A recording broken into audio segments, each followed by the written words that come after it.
साहब, आपने एक कहावत तो अवश्य सुनी होगी कि पुलिस की ना दोस्ती भली ना दुश्मनी। लेकिन यह सुखद आश्चर्य की बात है कि पुलिस विभाग द्वारा किए जा रहे प्रयासों ने इस मिथक को तोड़कर इस मुहावरे को ही गलत साबित कर दिया है, जिसका प्रतिफल ये हुआ है कि अब पुलिस और आमजन के बीच में एक दोस्ताना माहौल बन गया है। अब आमजन बेझिझक होकर पुलिस विभाग के पास जाता है और अपनी समस्याओं और कठिनाइयों को उनके सामने रखता है।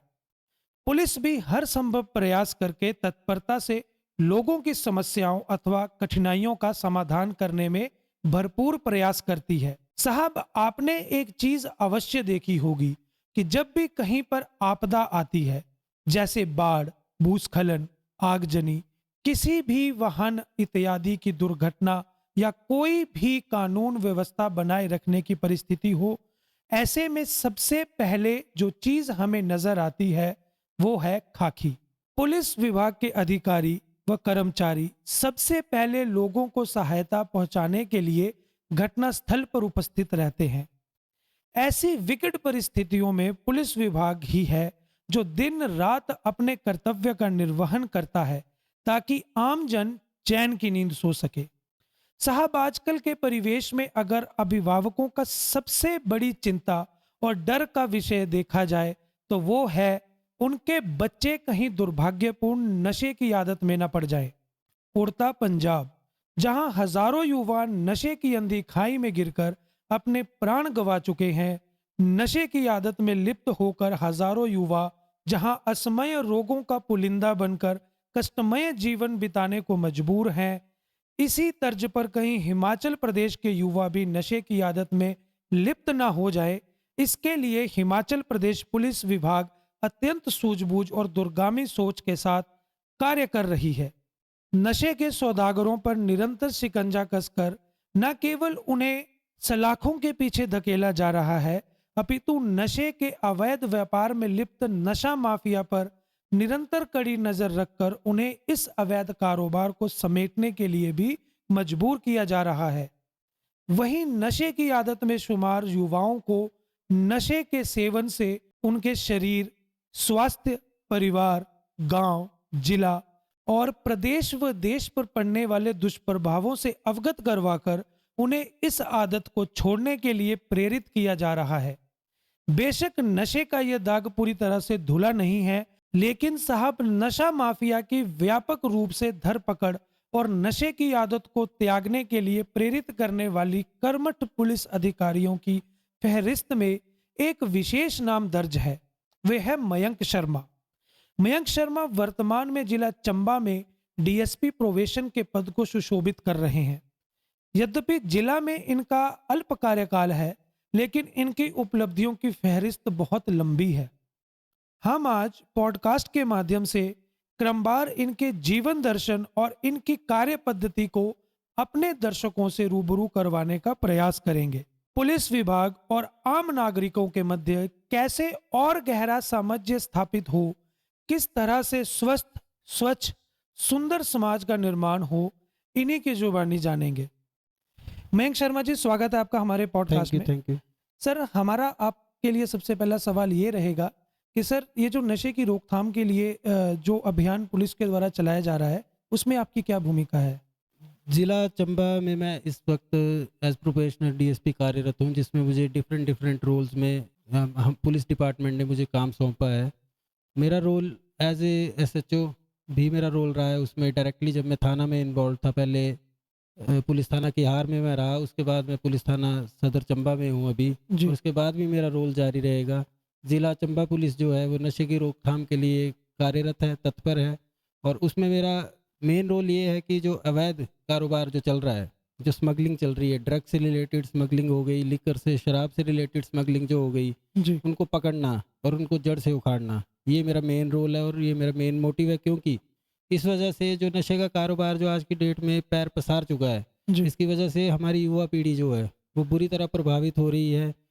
आज की डेट में जो यंग जनरेशन है, उसके पेरेंट्स किस तरह से मेहनत करके पैसा कमा रहे हैं, किस तरह से अपने बच्चों को पढ़ा रहे हैं, और वो लोग जो अवैध कारोबार कर रहे हैं वो उनकी इस युवावस्था का गलत फ़ायदा उठाते हुए उनको चिट्टा, चरस, भांग या शराब जैसी चीज़ें बेचकर अपने कुछ पैसों के फ़ायदे के लिए उस पीढ़ी को बर्बाद कर रहे हैं। और युवावस्था जो ये हमारी, अगर हम देखें 18 साल से लेके और ये जो 25 साल तक की एज है, जो कॉलेज गोइंग स्टूडेंट्स हैं आज की डेट में, उनको उनका इस ट्रैप में फंसना बहुत ही आसान है, क्योंकि जी, वो घर से बाहर पढ़ने के लिए जाते हैं। और इस नशे में फंसना उनके लिए बहुत ही आसान है, क्योंकि अगर चिट्टा जैसी चीज़ में हम उसका यूज़ करना एक बार स्टार्ट कर देंगे तो उसकी डिपेंडेंसी रेट जो है वो बहुत हाई है, क्योंकि एडिक्शन जो उसकी वजह से होता है, फिर एक बार जिसने यूज़ कर लिया, उसको कंज्यूम कर लिया, वो बार बार उसको डिमांड करता है। और जहाँ तक बात रही शराब की, तो शराब पी के आज की डेट में यंग जनरेशन जो है उसको शराब पी के हुड़दंगबाजी करेंगे, ट्रैफिक रूल्स वायलेट करते हैं, फिर उनके एक्सीडेंट्स हो रहे हैं, डेथ्स हो रही हैं उसकी वजह से उनकी। तो ये सारी ओवरऑल अगर देखा जाए तो युवा पीढ़ी जो है उसी के ऊपर हमारे समाज का, हमारे प्रदेश का और देश का भविष्य जो है निर्भर करता है। जी, और अगर हमारी युवा पीढ़ी ही खराब हो गई तो हम आगे आने वाले टाइम में क्या उम्मीद कर सकते हैं कि हम किस दिशा में जाएंगे। इसलिए मेरी पहली प्राथमिकता यही है कि as an individual, as a police officer और एज अ टीम, जितना भी मैं प्रयास कर पाऊँ वो मैं करूँगा।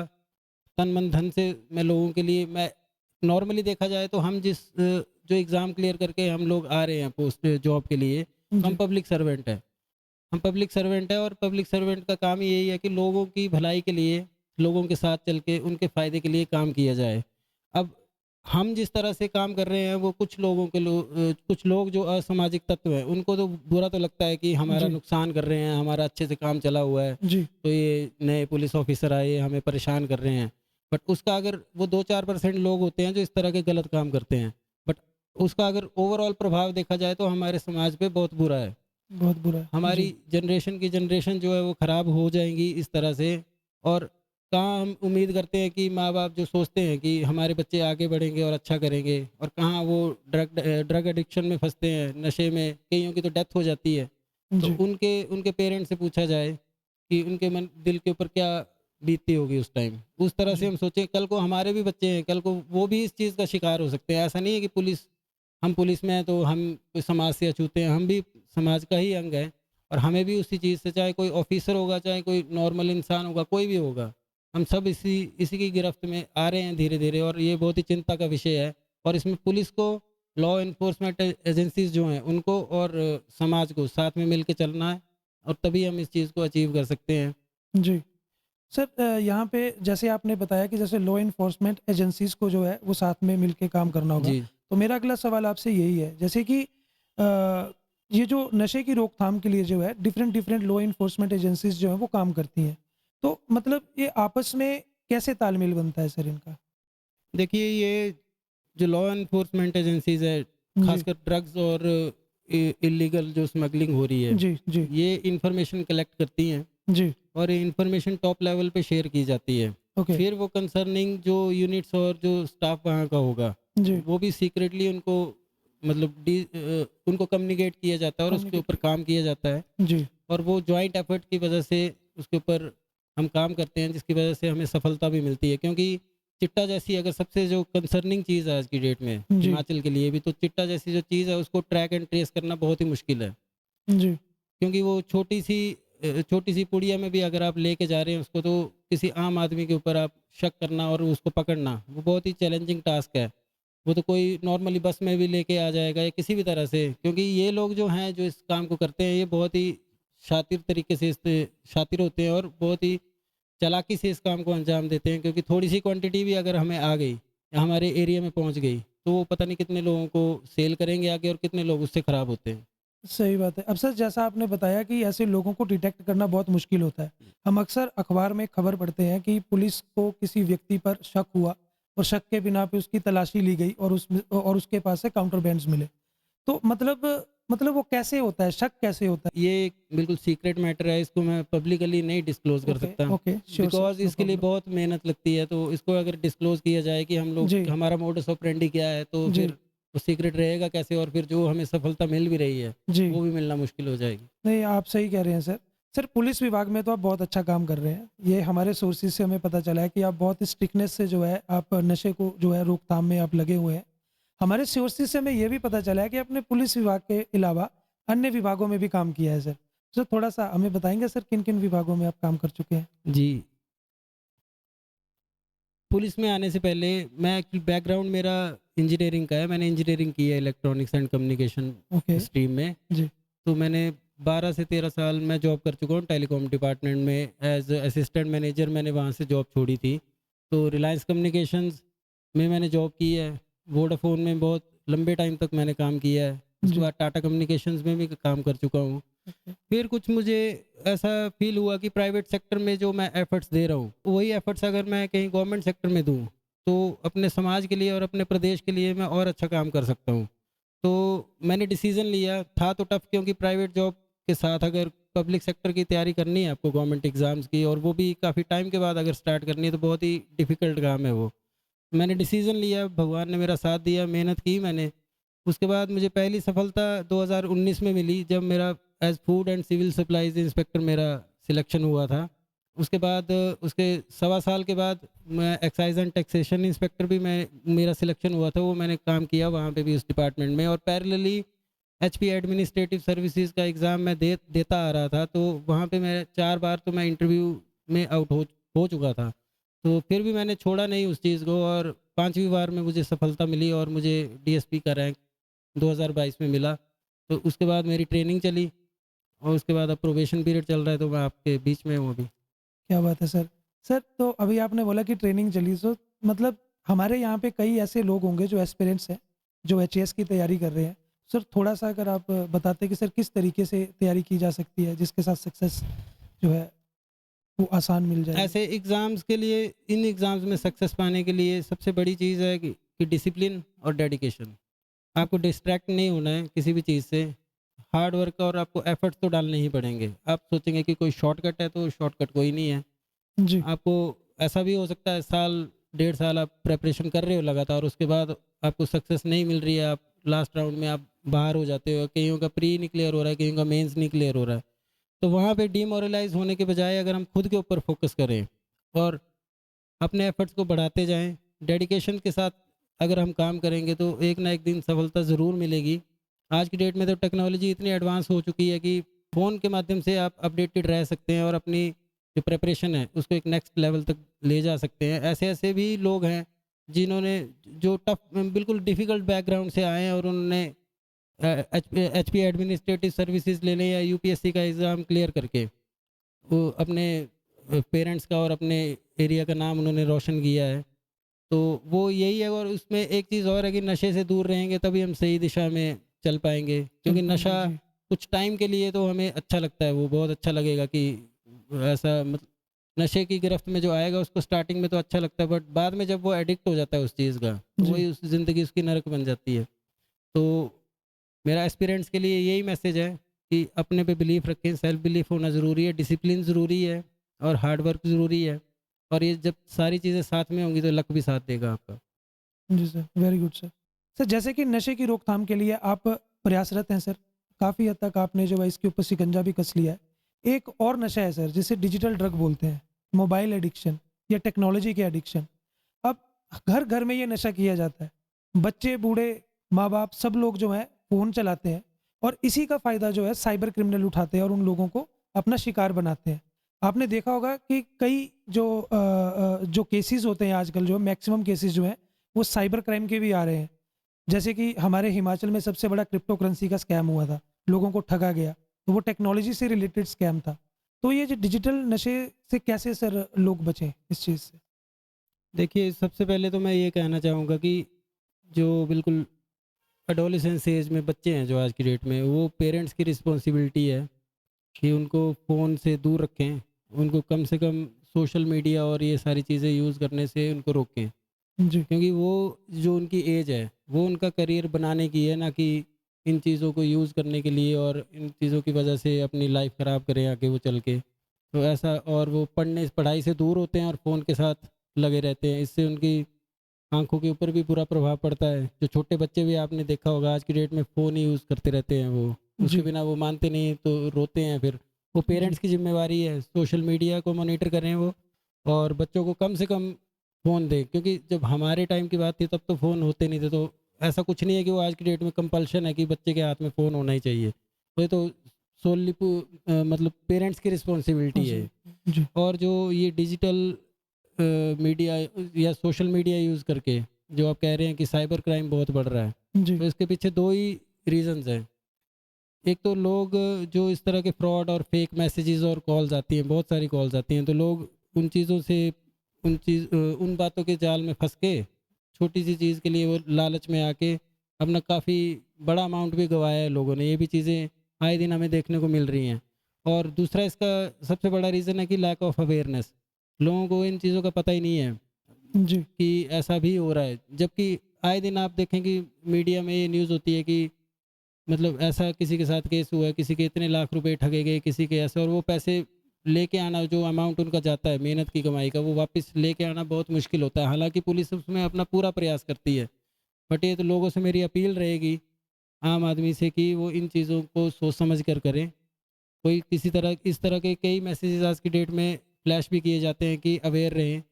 किसी भी जो आपको सस्पिशियस लिंक्स लगते हैं उनको ओपन ना करें। और इस तरह के उनके, क्योंकि ये जो लोग हैं, ये जो साइबर फ्रॉड कर रहे हैं, जी। ये नए नए हथकंडे अपना रहे हैं लोगों से पैसा ठगने के लिए, लोगों से पैसा ऐंठने के लिए। कभी तो पहले तो ये होता था कि कॉल करते थे कि और हमें हमारे अकाउंट में इतने पैसे डालो, आपको इतने मिलेंगे, आपकी लॉटरी लगी है। आजकल झूठा झांसा दे रहे हैं कि आपको हम जॉब दे रहे हैं, तो आप हमारा ये टास्क करो, उसके बाद आपको इतने पैसे मिलेंगे, इतने पैसे मिलेंगे। और कुछ केसेस ये भी देखने में आए हैं कि आपको यूज़ करके वो आपका ही अकाउंट यूज़ करेंगे और फेक ट्रांजैक्शंस करेंगे, और बाद में वो उनका नाम तो कहीं आएगा नहीं, और उस यूज़र का नाम आ जाएगा जिसके जिसके अकाउंट से वो ट्रांजैक्शंस हुई होंगी। जी। तो इसका एक ही रीज़न, मतलब एक ही सॉल्यूशन है कि लोग ये समझें कि इस तरह के किसी जो ल्योर करते हैं लोग कि इसमें पैसे का फ़ायदा हो जाएगा, उन चीज़ों में ना फँसें और अवेयर रहें। क्योंकि आज की डेट में जो बेरोज़गारी बढ़ी है और टेक्नोलॉजी बढ़ी है, जी। तो जिन लोगों के पास कोई काम धंधा है नहीं, वो ऐसे गलत कामों को अंजाम दे रहे हैं, लोगों को अपने जाल में फँसा रहे हैं। ऐसे कौन किसी को पैसे देता है? आप बताएँ? जी किसी सर, ठीक बोल रहे कैसे, हैं। मतलब कोई देता है किसी को पैसे अपनी? कोई नहीं इतना देता। पैसा जो भी है कि किसी को जी। फँसा देंगे। और तो ये तो लोगों को समझना पड़ेगा। गाँव के लोग हमारे अभी भी उनको पता नहीं है। तो ये जो पढ़े लिखे लोग हैं और जो समझदार लोग हैं, वो सब में इन चीज़ों को अगर चर्चा करेंगे और फैलाएँगे, पुलिस और प्रशासन भी इसके लिए एफ़र्ट्स करता है। और समाज में जो समझदार और पढ़े लिखे बुद्धिजीवी लोग हैं, वो इन बातों को जब समाज में फैलाएँगे तो लोग समझेंगे उन चीज़ों को। क्योंकि दुःख उस इंसान को होता है जिसने अपनी मेहनत की कमाई के पैसे इकट्ठे किए होते हैं और वो एक झटके में चले जाएँ अगर, जी। तो उसके लिए बहुत चिंता का विषय है साइबर क्राइम और ड्रग्स और ये नशे से रिलेटेड, जो मैं आपको बोल चुका हूँ आज की जी। डेट में। बहुत बढ़िया सर। सर इस बात में कोई शक नहीं है, आपने किहार थाने के अंतर्गत आपने काम किया है और बहुत ही कम अवधि में आपने जो है वहाँ पे बहुत बड़े-बड़े काम किए हैं। अवधि कम है, लेकिन आपने जो काम किए हैं उसकी जो फ़हरिस्त है वो बहुत ज़्यादा है। तो सर ये जो आपने नशे के ऊपर जो आपने वहाँ पे अभियान चलाया था, जैसे कि आपने शराब पकड़ी थी बहुत भारी मात्रा में। तो सर किन-किन कठिनाइयों का आपको सामना करना पड़ा उस एरिया में नशे की रोकथाम के लिए? देखिए, एज़ प्रोबेशनर डीएसपी हमारा 1 साल का कार्यकाल होता है और इसमें लगभग 4 महीने हमें एज़ एसएचओ मिलते हैं। एक रूरल थाना का मिलता है और एक अर्बन थाना का। तो जैसा कि रूरल थाना जो है वो किहार ग्रामीण एरिया है, तो वो मुझे दिया गया था। और माननीय एसपी साहब जो हैं हमारे, वो हमारे ज़िला के हेड हैं पुलिस के, उन्होंने मुझे एक ही चीज़ कही थी कि वहाँ पे जाके हमें अच्छा काम करना है और जो ये अवैध कारोबार जो चले हैं, उनको हमें पकड़ना है। तो वो मेरे सीनियर हैं, मेरे बॉस हैं। मैंने उसी चीज़ को फ़ॉलो किया है और वो करता आ रहा हूँ। और कठिनाइयाँ तो देखिए हर काम में आती आती हैं, क्योंकि जिन लोगों ने ये अवैध कारोबार चलाया है, कई सालों से वो चल रहा है, जी। चोरी-छुपे वो चला रहे हैं पुलिस की नज़रों से, प्रशासन की नज़रों से। तो ज़ाहिर-सी बात है उनको पकड़ना इतना आसान तो नहीं था। बट अगर हमारी मंशा सही है, इंटेंशन हमारी क्लियर है, एंड रिज़ल्ट क्या हो वो मैटर नहीं करता। और इंटेंशन हमारी सही है तो सफलता ज़रूर उसमें मिलती है। और चंबा पुलिस और हिमाचल पुलिस का पार्ट होने पे मुझे फ़क्र है और हम ऐसे ही काम हमने किया और ऐसे ही काम आगे भी करते रहेंगे। सर जैसे कि सरकार ने नोटिफ़िकेशन निकाल दी है कि अब आने वाले समय में जो है पुलिस की भर्ती होने जा रही है सर। तो सर आप पुलिस के पार्ट हैं सर, आपने ट्रेनिंग भी करी है, आपको सब कुछ पता है कि कैसे होता है। तो सर क्या आप जो लोग भर्ती की तैयारी कर रहे हैं, क्या आप उन्हें टिप्स देना चाहेंगे सर? देखिए, कंपटीशन चाहे वो पुलिस की भर्ती है, चाहे यूपीएससी का टॉप लेवल का एग्ज़ाम है, जी। कंपटीशन तो कंपटीशन है। जितनी भी वैकेंसीज़ आती हैं उससे 10 गुना, कई गुना कैंडिडेट्स उसमें अपीयर होते हैं। तो जो तैयारी का लेवल है वो तो हमें उतना उसी लेवल का रखना पड़ेगा, जिससे कि हम सक्सीड कामयाबी हमें मिल सके। तो चाहे वो टॉप लेवल का एग्ज़ाम है, किसी भी लेवल का एग्ज़ाम है, उसके लिए टिप्स मेरी यही है कि जो हमारा एट प्रेज़ेंट हमारा गोल है, अगर किसी को पुलिस भर्ती की तैयारी करनी है, तो उसके लिए जो रिक्वायरमेंट्स हैं, जो रिटन एग्ज़ाम होगा, जो फिज़िकल टेस्ट होगा वहाँ पे, उसकी प्रिपरेशन वो करें, तहे दिल से करें। और उस टाइम हमें जिस टाइम किसी एग्ज़ाम की प्रिपरेशन कर रहे हैं, हमें ये नहीं सोचना है कि हमारा होगा कि नहीं होगा, अगर हो गया तो हम क्या करेंगे और नहीं होगा तो क्या करेंगे, मेरे दोस्त का हो गया तो क्या होगा, मेरा नहीं हुआ तो क्या होगा। आप अपने काम पे फ़ोकस करें सिर्फ। जी। जब तक वो आपका प्रोसेस कंप्लीट नहीं होता है, आप किसी भी कंक्लूज़न पे नहीं पहुँच सकते हैं। तो आपका काम है सिर्फ काम करना। आगे एंड रिज़ल्ट क्या है वो हमारे हाथ में नहीं है। सिलेक्शन हुआ तो भी ठीक है, नहीं हुआ तो दुनिया तो ख़त्म तो नहीं होती है, और बड़े सारे ऑप्शंस हैं। बट जहाँ भी जाएँ अपनी पूरी 100% दें उस चीज़ में, कामयाबी ज़रूर मिलेगी। सर कोई एक्सरसाइज़ेज़ जो फिज़िकली फिट रहने में उनको मदद करे? देखिए, पुलिस की भर्ती के लिए सबसे ज़रूरी जो एक्सरसाइज़ मैं कहूँगा वो रनिंग बहुत ज़रूरी है। वो रेगुलर वो दौड़ लगाएँ जी। सुबह-शाम। जी। वो सबसे ज़रूरी है, बेसिक फ़िटनेस उसी से आप अचीव कर सकते हैं। और जो नॉर्मल एक्सरसाइज़ेज़ हैं, अपनी डाइट के ऊपर ध्यान दें। नॉर्मल रूटीन में बेसिक एक्सरसाइज़ेज़ हैं वो सबको पता है। आप ये एफ़र्ट्स करें कि आप लॉन्ग जंप, हाई जंप उसके ऊपर फ़ोकस करें। फिर आप चिन अप्स के ऊपर, पुश अप्स के ऊपर फ़ोकस करें। ये सारी चीज़ें लॉन्ग रन में कल को अगर किसी कैंडिडेट का सिलेक्शन हो भी जाता है, तो वहाँ भी ट्रेनिंग में भी ये चीज़ें करनी पड़ेंगी। और ये पुलिस का पार्ट होने, जब वो कैंडिडेट उस पुलिस का पार्ट बन जाएगा, तो आगे भी उसकी ज़िंदगी में फ़िटनेस तो उसको मेंटेन करनी ही पड़ेगी। ये बेसिक एक्सरसाइज़ेज़। और ये तो पुलिस क्या है, जो पुलिस की तैयारी कर रहा है और जो नहीं भी कर रहा है, कॉमन सिविलियन है कोई, उसके लिए भी फ़िटनेस तो ज़रूरी है, क्योंकि ज़रूरी है। हेल्थ तो सभी के लिए इम्पोर्टेंट है। जी सर, जी। सही कहा सर। सर युवा पीढ़ी के लिए क्या संदेश देना चाहेंगे? युवा पीढ़ी के लिए मेरा एक ही संदेश है, मेरी उनसे पर्सनल रिक्वेस्ट भी है कि आप ये नशे और इन तरह की गलत चीज़ों से दूर रहें। और जब भी ये गलत काम करने के बारे में आप सोच रहे हैं, तो आप अपने पेरेंट्स के बारे में सोचें कि वो किस तरह से मेहनत करके आपको पढ़ा लिखा रहे हैं और लाइफ में कुछ अच्छा अचीव करें। ज़रूरी नहीं है कि आप कोई गवर्नमेंट जॉब ही करेंगे, किसी आप अपना प्राइवेट बिजनेस भी सेटअप कर सकते हैं। ये जी। कोई ज़रूरी नहीं होता कि गवर्नमेंट जॉब करने वाला ही कामयाब है और अपना कोई काम करने वाला वो है, उसकी उतनी वैल्यू नहीं है। ऐसा कुछ नहीं है, नशे से दूर रहें। अगर आप ये जो कुछ साल हैं अपनी ज़िंदगी में, इसमें इसमें आपने अगर अपनी लाइफ को सँभाल लिया, अपने करियर को बना लिया, तो आप आराम से अपनी ज़िंदगी काट सकते हैं। बट अगर इन गलत कामों में इस एज में अगर आप पड़ते हैं, तो फिर वहाँ से बच के निकलना बहुत ही मुश्किल है। सर बेहद प्रयास करने के बाद भी लोग जो है ना पुलिस के साथ इंटरेक्शन करने में डरते हैं सर। सर आप लोगों को इसके रिगार्डिंग से क्या संदेश देना चाहेंगे ताकि लोग आपके साथ जुड़े? और कई बार ऐसा होता है कि जैसे लोगों के पास कुछ जानकारी होती है, कहीं पे कोई क्राइम हो रहा है, तो लोग जो है वो डर के मारे नहीं बता पाते हैं। तो उसके लिए सर आप लोगों को क्या संदेश देना चाहेंगे ताकि वो खुल के सामने आए, ताकि सोसाइटी को जो है वो क्राइम फ्री बनाया जा सके? देखिए शाहरुख जी, मैं एक ही बात कहना चाहूँगा, मैं इस चीज़ को दूसरे तरीके से देखता हूँ। हमारी चर्चा जो शुरू हुई थी, वो नशे के ऊपर शुरू हुई जी, थी। जी, सबसे पहले तो मैं ये कहना चाहूँगा, पुलिस जो है, वो लोगों की सेवा के लिए है, लोगों की हेल्प के लिए है और समाज की रक्षा के लिए है। तो लोगों को पुलिस के ऊपर विश्वास करना होगा और सहयोग करना करना पड़ेगा, क्योंकि पुलिस अकेले के दम पे उतनी सक्सेस नहीं अचीव कर पाएगी जब तक लोगों का सहयोग नहीं मिलेगा।